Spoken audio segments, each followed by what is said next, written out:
Hello everybody, this is Sean Cudahy, and I am here to introduce you to an awesome project that I call Know Our Leaders. I started this project for two reasons. The first one being I thought it was an awesome opportunity for companies and treatment providers to really take their team members and really just be able to show them some gratitude for the hard work and sacrifices they make. And the second reason is I wanted the people who use the services of these treatment providers to be able to get to know on a personal level the people that A, are using their services, or B, have family members that are using their services. And a huge motivation for me of doing this is because I have really been going around Western New York and working with a lot of treatment providers, and I just find they're so amazing. 99.9% of them are there because they want to help. They want to see people get better. I want people to get to know these personalities and these people. So in this episode of Know Our Leaders, I sat down with a team member from Horizon Health Services, and her name is Colleen Babcock. And Colleen is a parent and family support coordinator at Horizon Health. During my conversation with her, she talks about what motivated her to get into this field. She talks about how she started dog therapy in the Horizon Health calendar, which is still continuing to go on every year. And she also shares a lot of her knowledge that she picked up along the way, dealing with and living with her son who struggled with mental health and who struggled with substance use. So she's an incredible human being. If I got anything out of this, I will say, and I've never met her son Chris, but I would say he is a lucky man to have this woman as a mother and a support system throughout his life.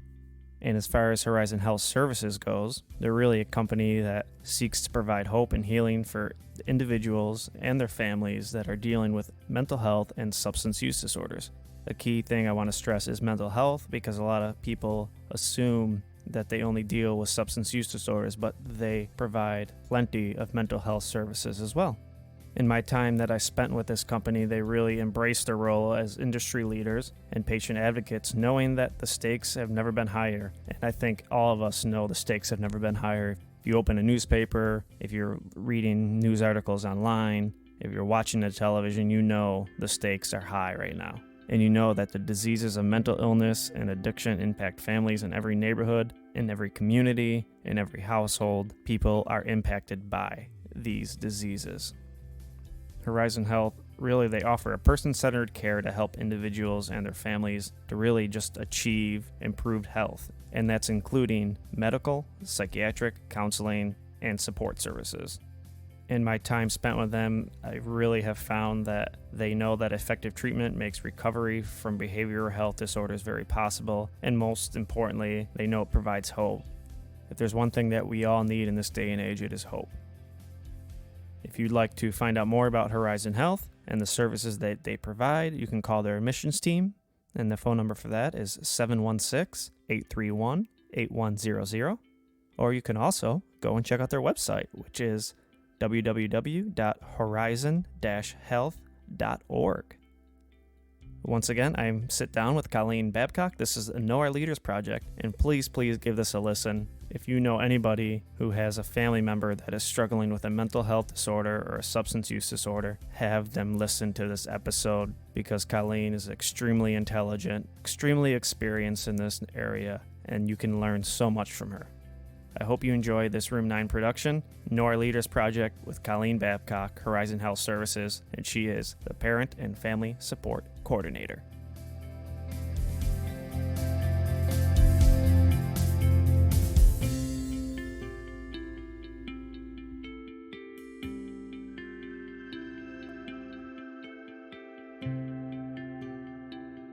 So I'm a little photographer on the side. I do. That's right. I've seen you with your camera at some of the events. Yeah. I do all the pictures that hang in the hallway at Horizon. Okay. And I did the pictures for the calendar, our awareness calendar that we have. Oh yeah. By the way, I got gypped on that. The one calendar.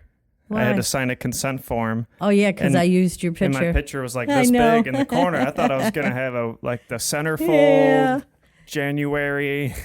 Sorry. I wanted to, we created that calendar, my girlfriend and I, before I started working for Horizon, before any of this when my son first went into treatment. You created the Horizon calendar before you started working here? Yeah, created that calendar. Oh, that awesome. is Horizon's trade now because I was frustrated at the lack of resources that are were out there. available. You couldn't find them.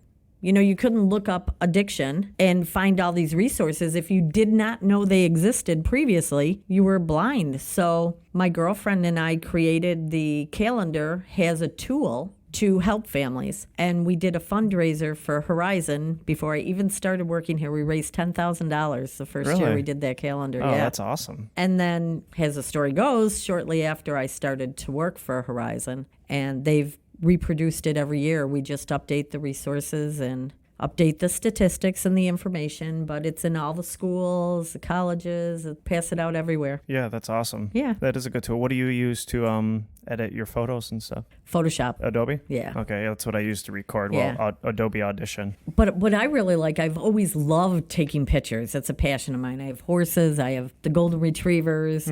I just like to be out taking pictures. And I would spend a fortune on film because I am a little bit older than you. And the pictures would come back not up to par. So when digital came out, it was like, wow. This That had is to be awesome. huge, yeah. Yeah, it was. And I just love it. I do a lot of pictures for my friends and stuff. I'll never make a living at it, but I enjoy doing it. I enjoy taking the pictures. It's certainly changed. Technology has changed a lot. Oh my gosh, that's for Yeah. sure.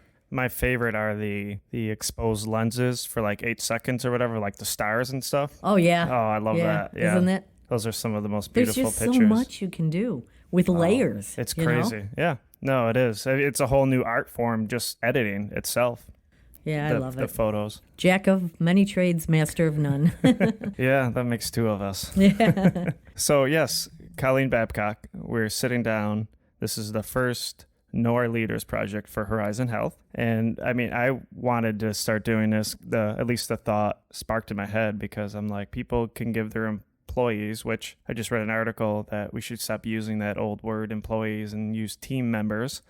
Yeah, that's nice. But, people can give their team members really some recognition like, hey, let's, talk about yourself for a change instead of helping other people. Yeah. And then your clients of the company get to know a lot of the faces who are working with their, nice. I their feel loved honored. ones. And yeah, I mean, I didn't choose you. It's been a good year for me this year.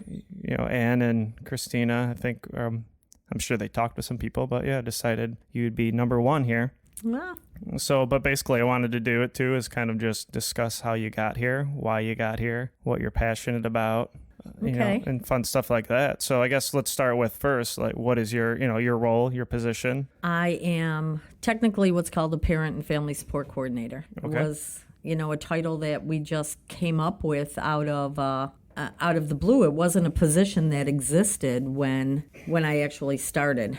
My beginning, I guess you could say, is quite unusual. I had a son.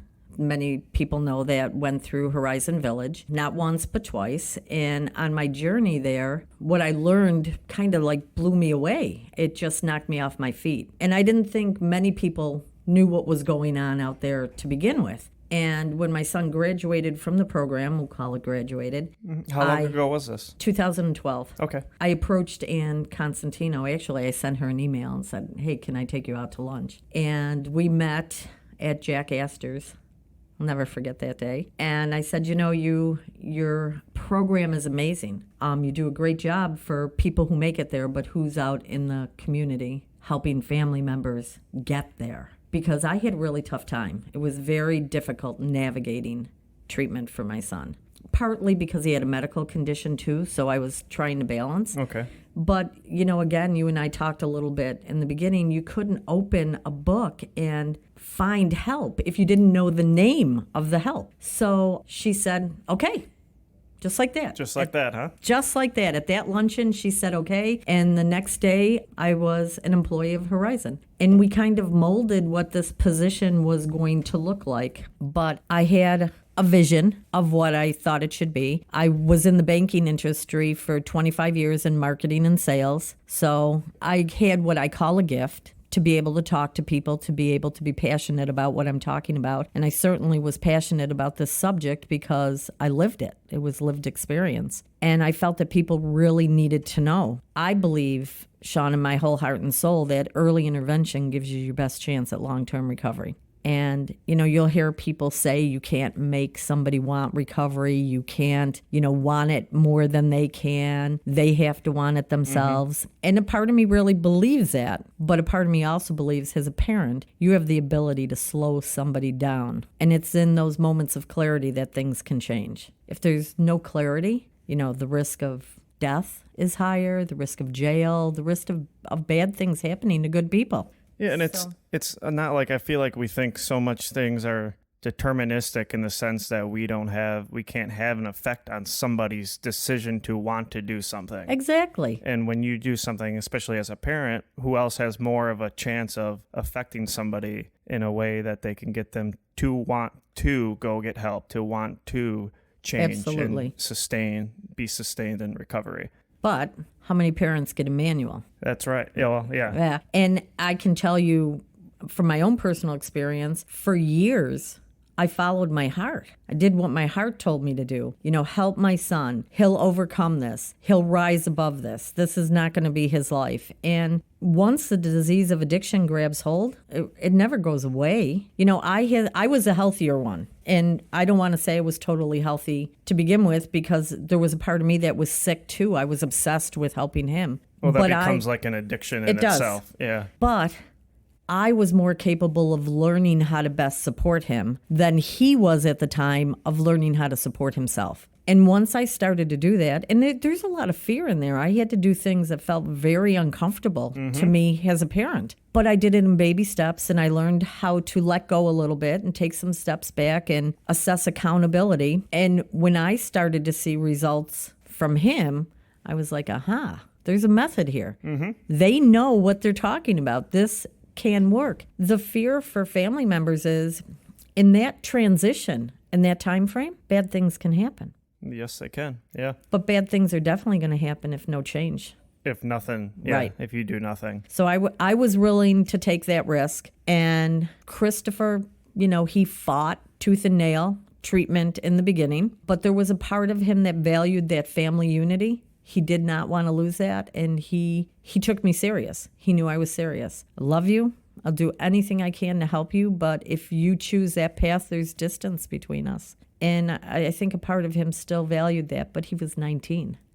I was going to just ask you, how old was he when all this kind of started? And so 19 years old, that 19 when that happened, about 17 when the addiction started to progress. Okay. And he has a medical condition too, so as a parent, my first instinct was the tumors, because he has 2 inoperable tumors in his brain. That's what's causing the issues. And that can affect things. Okay. Yeah. And as well as I do, opiate addiction does not present like anything we've ever seen before. No. People can function, but he was different. There were changes in him that were not right. I took him to doctors, and he was diagnosed as schizophrenic, bipolar, psychotic, borderline personality disorders. And, I'm thinking as a parent, okay, we got answers. Now we have an answer. We can move forward. But all of that they were diagnosing symptoms of the addiction and not diagnosing the addiction. There was a time period where we really struggled with, how do we help this kid? And it was a psychologist that actually said, he needs to get into a treatment program. So that's what finally somebody just said, he should probably be in treatment.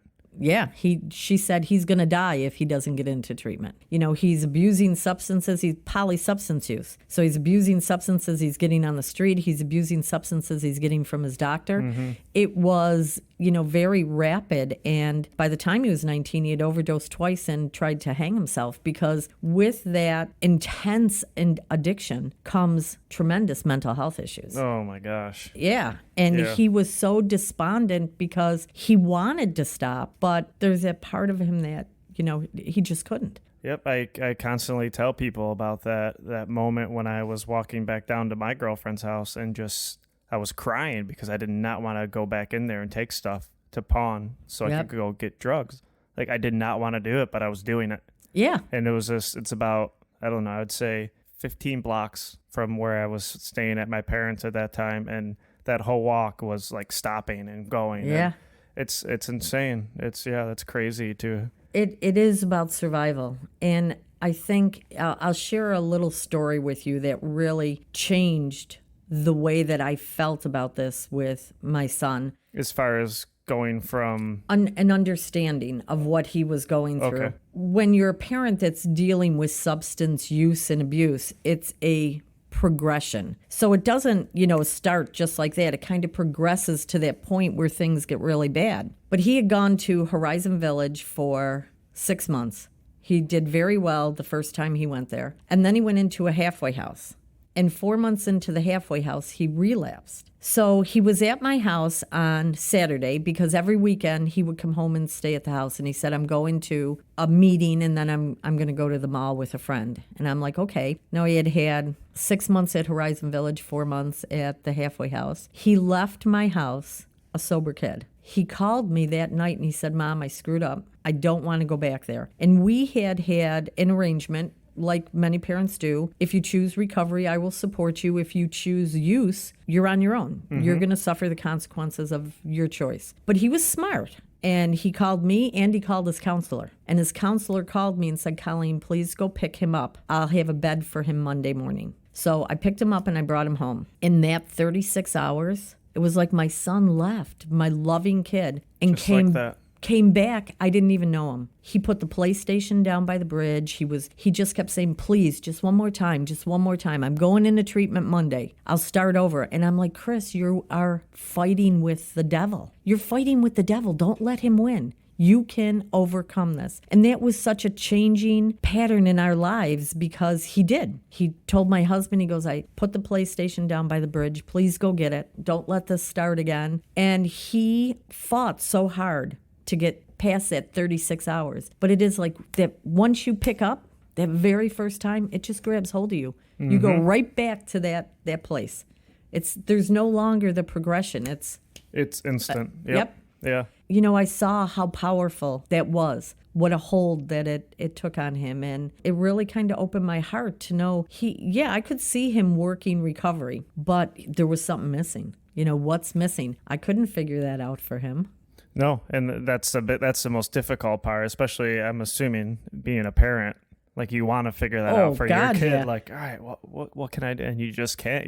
I'm assuming you feel completely helpless. Well, you do because you know, like I kind of know the answers, but he was 19 when he went into his first treatment program. And as well as I do, addiction can be a very lonely world to live in, mm-hmm. especially for a kid, because you do have to change people, places, and things. So as much as I wanted to take that journey for him, I couldn't. I had to accept that there was going to be risk and there was likely going to be relapse because he had to figure that path out of, well, I can drink because that wasn't my problem. Mm-hmm. I didn't have a problem with that. Or weed relaxes me. It helps me. It relaxes my mind, so that's not my problem. But for Christopher, a drug is a drug is a drug. It all took him back to the same place. It was just, that progression. When loneliness set in and he wanted to be with friends, he wanted to do things, he was very honest with me. I want you to know I'm going to have a drink, but I got this. Always, every time Sean took him back. But I could say all I wanted, Chris, I don't think it's a good idea. Don't do that. And the more you say that, the more he's going to want to do it anyway. Yeah, it wasn't my journey. Mm-hmm. Right? Yeah. So I just supported him as best as I could with the consequences of what those choices would be and where it would take him. Yeah, that's awesome. That's a beautiful story of how you got to what motivates you, what makes you passionate mm-hmm. about doing your job, and what brings you into work and wakes you up every day. And that's pretty powerful. I don't think it gets more powerful than that. No. 12 years ago, I started this journey on with Blinders, trying to save my own son's life. And today I work with thousands of families, and I see what works. Mm-hmm. Treatment providers, prevention providers, they all tell you what works because it works. Now, how you fill those things, what is self-help? I mean, yeah, that's very subjective. Yeah. But it is a key in long-term recovery. It's that constant reminder of, where that drug takes you. For our family, I know that if my son picks up once, I'm no longer dealing with my son. So there's always a plan in place. We try to be proactive instead of reactive. We talk about the fact that it's not if you're going to face challenges. And I'll say this to you too. Mm-hmm. It's when. Yep. Because you will. The loss of a parent, the breakup of a relationship. Very stressful things in your life are going to be triggering moments and can lead to relapse. If you don't have a plan in place, if you don't accept that that's a possibility and have that plan in place to be able to, what's your support system? Who do you have to go to? Who's supporting you? Who's going to recognize that those are tough moments for you? And we try to always keep that in our conversations. Which is super important. I believe that it is. I see the families that are successful are filling their voids in their lives with meaningful, supportive things. I'm not saying that AA is the answer for everybody, but they certainly have a good message. Mm-hmm. And it helps a lot of people. Yes, it does. Yep. It wasn't particularly something that I was into, but I mean, I've seen it save so many lives, and it does, because I think it has that constant, it's keeping you reminded of what my plan should be. It's kind of a I got fellowship. these phone numbers. Yeah. And that's what Chris exactly said what to it me. is, yeah. He said, I didn't like AA because they always talked about the bad things. He said, but now, being where I am in my recovery, I understand that it's those bad things that they remind me about that keep me moving forward. And it's a fellowship of people who really can understand what I go through, where my thoughts are. And he has a great sponsor. He doesn't go to AA as much as I would like to see him go, but again, it's his recovery. It's not mine. But he does keep in contact with his sponsor, which I value that. And how much clean time does he have? He has, what do you view his total clean time? Whatever a person says so their clean time is. I hate the clean date. Yes, I and, don't. And I'm going to tell you why. I couldn't even tell you mine. It's in April sometime. 95% of Christopher's last 5 years have been drug and alcohol free. Mm-hmm. Has he had bumps in the road? Yeah. Nothing for 2.5 years. So I knock on wood with that. But those bumps have been short-lived because there has been a support system around him. Which is awesome, yeah. I think one of my biggest pet peeves with groups like AA and NA is the emphasis they put on consecutive abstinence days. Yeah, I don't. And Christopher would say that in the beginning, and I would say, as a mom, 95% of your last 5 years is drug and alcohol free. That's what I value. Mm-hmm. That's what's important. We don't, penalize diabetics with, dates that their sugar is proper. When's the last time you had a Snickers? Yeah, or a piece of cake, It's we don't do that with any other disease. So I don't believe we should do that with addiction. I think we need to get past some of the stigmas that are attached to that. I never ever wanted my son to be ashamed of the disease. Don't anybody be ashamed of that disease. Addiction is not a choice, because there's not one of us in this world that has not made a bad choice at one time or another. It's about the brain, and everybody's brain operates differently. That's why we have so many people who were prescribed into addiction. Mm-hmm. But recovery is a choice. So you do have a choice somewhere along there. You can decide that you want to work at a better life. It's hard. It's not easy. It takes a ton of support around you, but it's possible. I see it every day. That journey's different for everybody, though. Yeah, and I think that's something I've always say on my podcast that I do. I always tell people that everybody is working on themselves in their lives. Whether you use a drug to escape that self, you're doing it some way, shape, or form, and it's a constant introspective experience this life is, and we're all looking to improve ourselves. Mm-hmm. And, as each day goes on. But walk me through a day at work here at Horizons for you. Like, now, do you deal directly with parents? Yes. Okay. Every day I deal directly with parents. And, it's every day is different. My main focus on what I wanted to accomplish was I wanted to help parents navigate the path to treatment and services. Okay. To know that help is out there no matter who you are. It does not matter. Help them with insurance barriers. Help them with treatment barriers. Help them understand the various levels of treatment. Help them understand that there is no quick fix for addiction. People don't go into an outpatient or a 28-day program and come back better. Treatment programs stabilize people, give them the tools that they need to be able to live a drug and alcohol-free life, but then it's up to them to apply those tools once they need. I don't care how many times somebody walks through the doors of a treatment program. If they're walking through the doors, there's hope, right? Absolutely. There's always hope. Whether it's their first time or their 20th time. Yep. I help families understand MAT, medically assisted treatment. Medically assisted treatment can be very, very beneficial to somebody who struggles with addiction. Especially in the opiate world, yeah. Yeah, and there's a lot of negativity out there about families share, or people share, don't do methadone, don't do this, don't do Suboxone. Again, it's education. If there is a support system surrounding the individual who understands the pros and the cons of everything, you have a better chance of success. But we don't deprive diabetics of insulin, so why deprive somebody who struggles with addiction from medically assisted treatment to help them? Yep. And it's by choice. Just because it doesn't work for one person doesn't mean it won't work for another person. So I help families find a comfort in that, to know that your decisions are your decisions. It's okay. Quality of life is more important than no life at all. And then I educate.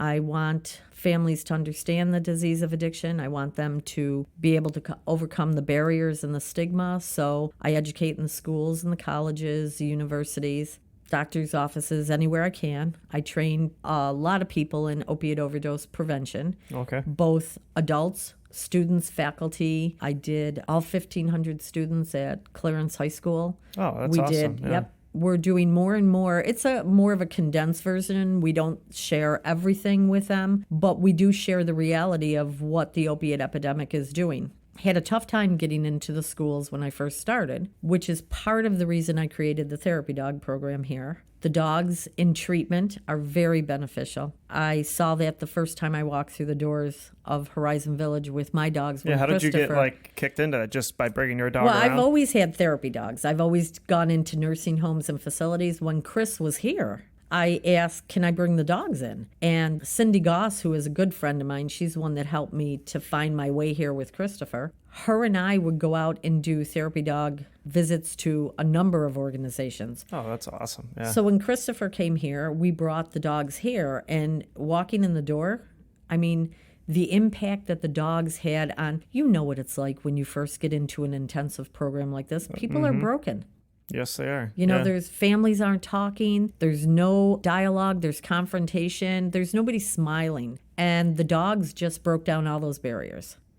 Just naturally. Naturally. Yep. I was coming weekly with my dogs while Christopher was here. And then I donated Dakota to Horizon Village. About, maybe 6 months after that, that's when I approached Dan Constantino and started working for the company. And I had 3 therapy dogs at the time. So I started using my dogs to get into the schools. Were they all golden retrievers? Yeah. Okay. I'm a golden retriever breeder, so they were all golden retrievers. The schools didn't want me to come in to talk about drugs and alcohol, but they liked the therapy dog idea. So I created a therapy dog presentation that talks about the differences between therapy dogs, emotional support dogs, and service dogs, the benefits of them, and then incorporated my personal story into that about the dangers of the prescription drug epidemic. Oh, that's awesome. Yep, that went over really big, and the therapy dog program has grown from 3 dogs, 4 dogs, to now we have 10. 10 total. Okay. 10 on yeah, staff. I was going to say, I thought there was at least double digits anyway. You can't deny the benefits of animal-assisted therapy. No, you just can't. I've seen it when I was there, staying at Horizon Village, how we are the first dog walks in the room. It's like, oh my God. Yeah. Yeah, everybody's cheerful. We're the first treatment provider in Western New York to offer that type of service. Therapy? Yep, in our programs. Are there more? I've never really actually heard of any other programs that have the therapy dogs. I think there's some up and coming that are starting, because I get a lot of calls that asked, us to share our program guidelines, how we got the program started. I had a lot of experience with therapy dogs, but it was a totally new experience to have them in treatment. So it was kind of, we had to feel our way around and do our parameters as we got into the program, Okay. But I can say, knock on wood, for the 7 years that we've been doing the program, we've really had no issues. With the dogs, Yeah. The dogs have been great. The clients have been great out at Horizon Village. They engage in the dog's care, walking. Which is another huge step Yep. of I say that about the chores that you get.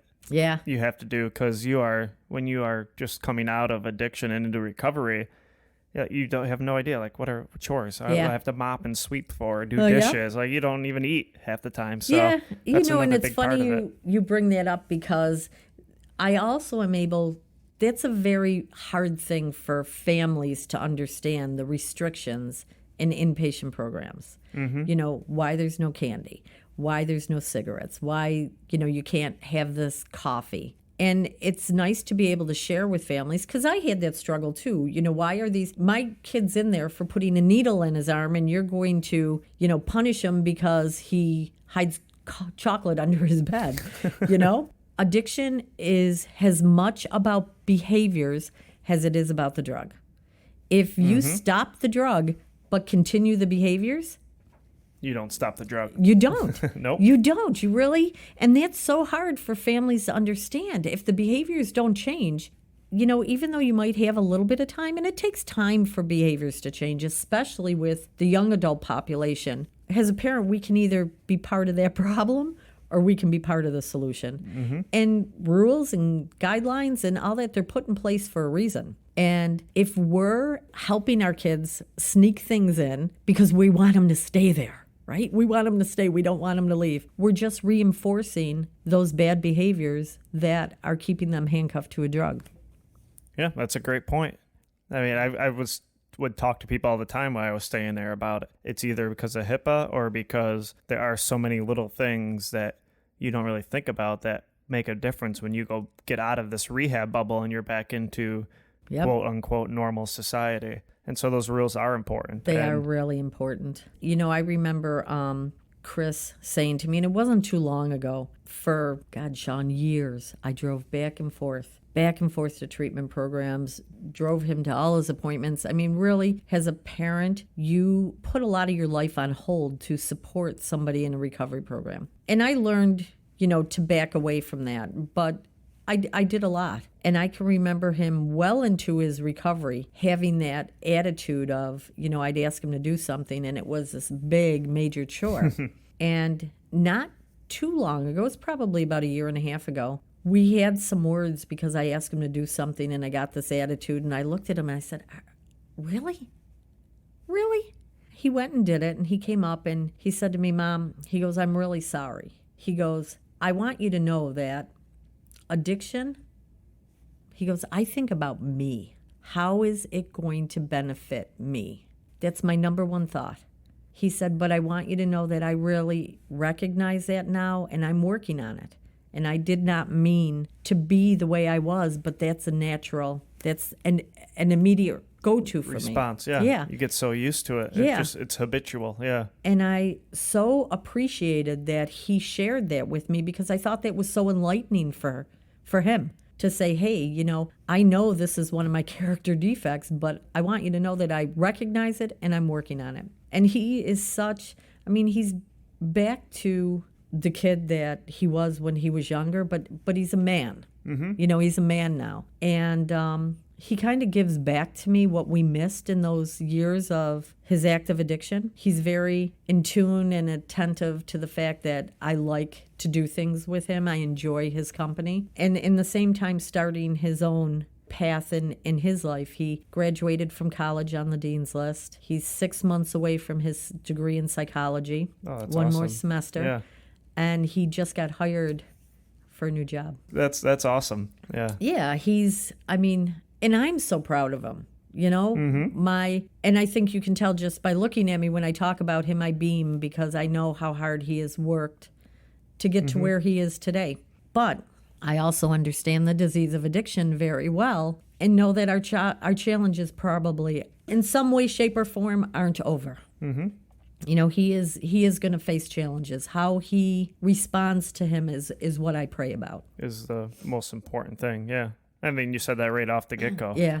Is there's going to be challenges. And I think the longer you have in sobriety, the easier it is to have those plans and go right to them. Yeah. And it becomes easier. The stronger you become, the more comfortable you are in your routine. So I look at all those things too, but I never lose sight of the fact of the reality of the disease. It can be.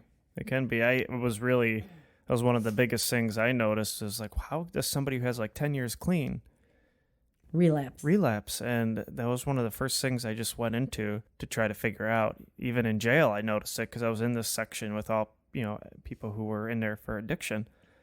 And I just realized people do. They lose sight of that plan, and they lose sight of what they did and where they've come from. And I believe that with all my heart and soul, that it is that constant plan. You just need to be proactive instead of reactive, probably your entire life. To know that these are the things that can put me at a disadvantage. So acceptance, surrender is huge. Yep. You have a very powerful story. That's for sure. To come in here and what you do. One of the big questions that I wanted to make sure I ask everybody going through this project is basically, if you had one piece of advice, in your case, one piece of advice you'd give the parents, since that's what you do, you work with them and you walk them through step by step through the addiction process and really teaching them. And I mean, you have a very important role when it comes down to it, and it's very awesome what you do. What would you like tell parents? What are something you see common when parents come in, a common question or just common advice you end up giving people? Stay connected. One of the last things we do is get support for ourselves. And it's so important because the disease is cunning. You see the person you know and love reemerge. And you as a parent let your guard down. You want to believe that everything is okay and everything's going to be fine and go back to normal. And I'm not saying that that's an impossibility, but often that's not the case. And again, being proactive instead of reactive gives you power. It really gives you power. And being able to talk with other people who face the same challenges help you recognize red flags that you may not see. Which is huge. Yes. Yeah. And I know that's hard to accept. As a parent, it's hard for me to accept, but I really believe it is so important. And I can tell you, I run a parent and family support group that meets 3 times a month. When does it meet? You got to get the details in. Okay. It meets the first Wednesday of the month in Lancaster. You can find all this on our website, which I hope you'll share on Obviously, this. Yep. First Wednesday of the month in Lancaster, second Tuesday of the month on Niagara Falls Boulevard, and then the third Tuesday of the month out at the Horizon Village campus. The first 2 meetings are table parents. The third meeting is the meeting that family members go to out at the village. So you engage both residents and families. The parents that attend those meetings, a good portion of them have been there for 6 years, and their loved ones are still actively participating in recovery. Not that it's been perfect, but families stay connected. They're ready. They have a plan. They intervene early. They see red flags. They reach out. I really believe, Sean, in the continuation of care. I think that is one of the best things that happened to my son. Now, define continuation of care. What is that? Another subjective term. Yeah, it's just maybe seeing a counselor once every 3 months. Staying connected to somebody who can recognize when you are struggling. I think that it's going to be the way of the future. I think it's going to change. I mean, every other chronic relapsing disease, you have a continuation of care program. I think it's necessary with addiction in some capacity. We see that family members that stay actively connected to support and services themselves have loved ones that are more likely to stay connected to support and services. Now, it meets once a month. Just once a month. Come in, talk about what's going on, talk about what's happening in your family. Get the support that you need to be able to recognize red flags, listen to your gut, not be afraid to approach something. I know with Chris, I had to learn to, every time I saw him, not to say, are you using? What's going on? That because as a parent, that's initially what you do. You're constantly checking, you're constantly looking. And we had to learn to change that dialogue. When he was in supportive living, I would pick him up, and the first 5 minutes of our visit would be to address all my concerns, and we were done. We didn't talk about it anymore. And that worked for us. Now we don't barely talk about it at all. But he gives me no reason to have to start that conversation. Ask the question. But I still talk about it with all the parents at my meetings. I talk about what he's doing, what's going on, what's happening in our lives. Just because if I'm missing something, or if they're sensing that I'm not feeling really good about a situation, they'll bring it to my attention. Yeah, and that's important to have. So I think that's great advice. Absolutely. Early intervention, I think it gives people their best chance at long-term recovery. Not forever, but long-term recovery. And you have so much power when your kids are young. Power that you lose as they get older. Yeah, that's true. That's very true. And my final fun question for the day is, what is a crazy but true fact about you? A crazy but true fact about me. Crazy but true fact. Okay. Well, God, there's a lot of them. I'm a huge animal lover. I don't know if that's a crazy. Well, yeah, I guess it would be if you knew how many. I guess it is, yeah. Well, I have 5 horses, 4 dogs, 3 parrots, a goat, and 15 ducks. You have a goat? I want a goat. Goats make me laugh. You would love my goat. Dixie Doodle, her name is. Oh, my God. I don't know what it is about goats. They're just the way they look, their noises they make. I just laugh at them. They're awesome. Yeah, I just love them. I love animals unconditionally. They're my safe area, I guess. And I wish that I had more time with them, but I'm very busy. Christopher helps out a lot, and I have a young girl that comes in and works with them. But they're, I can go out on my porch in the morning and have my coffee and just watch them. Yeah, I'm jealous. I want to be out in the middle of nowhere. One of these days I will be. Yeah. You will be. All right. Well, one more time, name and your position at Horizon. Colleen Babcock, Parent and Family Support Coordinator. All right. Awesome. Thank you so much, Colleen. Thank this you. was great. Thanks, John. All right. Bye. Bye-bye.